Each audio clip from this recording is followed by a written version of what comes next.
Have you ever seen Indiana Jones? Back in the day, I used to have a VCR and a large collection of VHS tapes to enjoy, one of which was Indiana Jones and the Last Crusade. Watching this movie today is one of the most nostalgic experiences I can give myself. It's just chock full of classic lines saturated with Spielberg charm.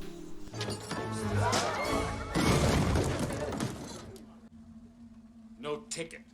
But in the Latin alphabet, Jehovah begins with an I. Now, even though these movies were mostly about family-friendly adventures, there was more than just these fun hijinks going on.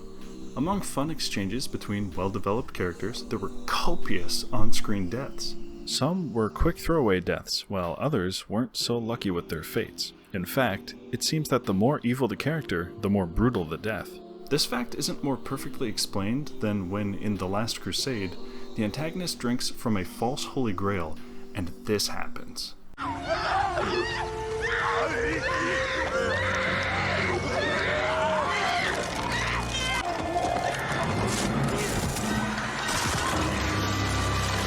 Now, I'm sure most of you guys looked at that and thought it was a neat effect for a climactic story moment, but as a kid who was somewhat sheltered from rated R content, this screenshot cemented itself in my mind forever.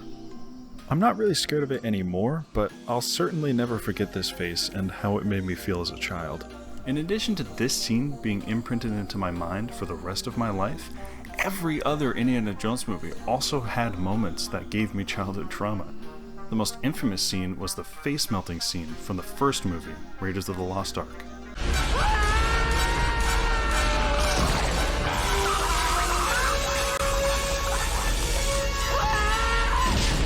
For the second movie, there was the heart-pulling scene.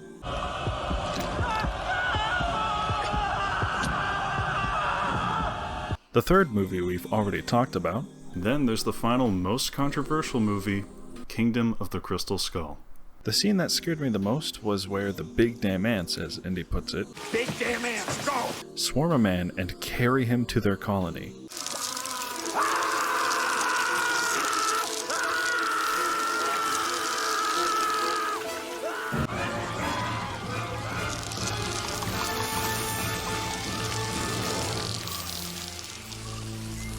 There's still tons of moments in every single Indiana Jones movie that scared me as a kid, but this video isn't just about Indiana Jones. Oh no.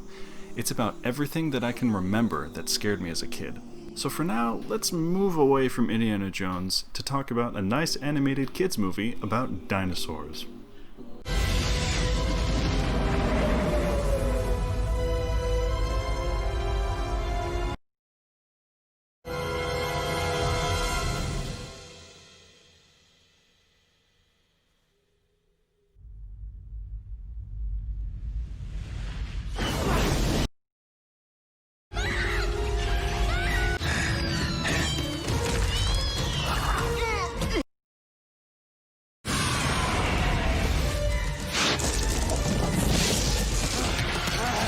Yeah, nothing's sacred anymore. Just when I thought I was gonna watch an awesome prehistoric fantasy movie about dinosaurs running around, has a scene with the mass genocide of all dinosaurs. I mean, I know it makes sense for a movie about dinosaurs to have the KT extinction event in it, but that doesn't change how brutal it was to witness this much destruction firsthand. Believe it or not, however, this isn't the thing that scared me the most when I first saw this movie. On the DVD, there's a game called Adars Adventure. This game featured you going through the tunnels of a cave to try and find some dino friends along the way. I know it seems strange that I could be scared by this simple DVD menu game, but when I was younger, I used to be really scared of the dark and going down in the basement alone. Going through these catacombs and these menus just came too close to my real-life fears for me to be cool with it. With all this said, these are the only two things I can really remember from this movie. The rest of it was just a somewhat charming but forgettable early 2000s animated movie that wanted the success of Toy Story. To finish this off, let me tell you about a physical object I used to be scared of. One year for Halloween, my brother wanted to go as Ghostface for the movie Scream. Neither of us had ever seen the movie, but he liked the costume, so he got it. And then the nightmares began. I used to have this reoccurring dream where I'd be stuck in a specific location, usually under my bed, in a closet, or sometimes just out in the open at the bottom of a staircase. I couldn't look around with my head. I had a fixed perspective, like a stationary camera. It looked extremely similar to what Paranormal Activity's found footage looks like, so there might have been some influence there. But an invisible ghost wasn't the star of this show. Oh no. It was Ghostface. I would never actually see him, but I knew he was close by. I had to stay as still as possible, even hold my breath, to stop him from finding and killing me. The worst part is that sometimes he wouldn't kill me. I know that seems strange, that the worst part of a nightmare isn't being killed, but the fact that I never knew how the dream ended whenever I had it just added to the horror.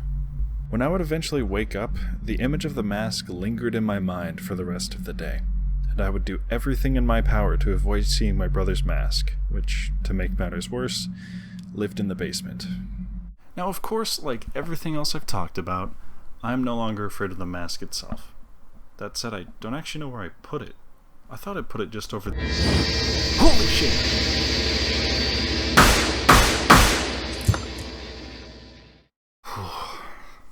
Thanks, Joel. Say, I know this is a lot to ask after that just happened, but could you play this video out for me?